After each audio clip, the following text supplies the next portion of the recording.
Bismillahirrahmanirrahim.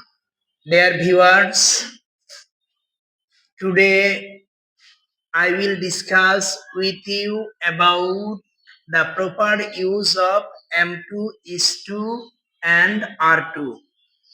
Okay, dear learners, M2 is 2 R2 এর ব্যবহার আমরা মূলত কোথায় কোন অবস্থায় কিভাবে আমরা এগুলো ব্যবহার করব এবং এগুলোর অর্থ কেমন দাঁড়াবে আমরা এগুলো নিয়ে একটু আলোচনা করব।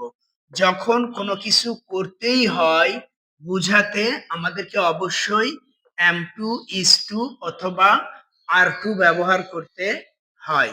ডিয়ার লার্নার্স, উদাহরণ লক্ষ্য করবে, আমাকে প্রতিদিন স্কুলে যেতেই হয়। এই বাক্যটিকে যখন আমরা বাংলা থেকে ইংলিশ ট্রান্সলেট করব তখন হবে I am to go to school every day. Okay dear learners, পরের উদাহরণ আমরা লক্ষ্য করব, তাকে প্রতিদিন ইংলিশ শেখাতেই হয়। এখানে শেখাতেই হয় গুরুত্ব আরোপ করার ক্ষেত্রে মূলত M2 is 2 R2 ব্যবহৃত হয়। ওকে, তাকে প্রতিদিন ইংলিশ শেখাতেই হয়, এটার অনুবাদ হবে, ইংলিশ অনুবাদ হবে he is to teach English every day.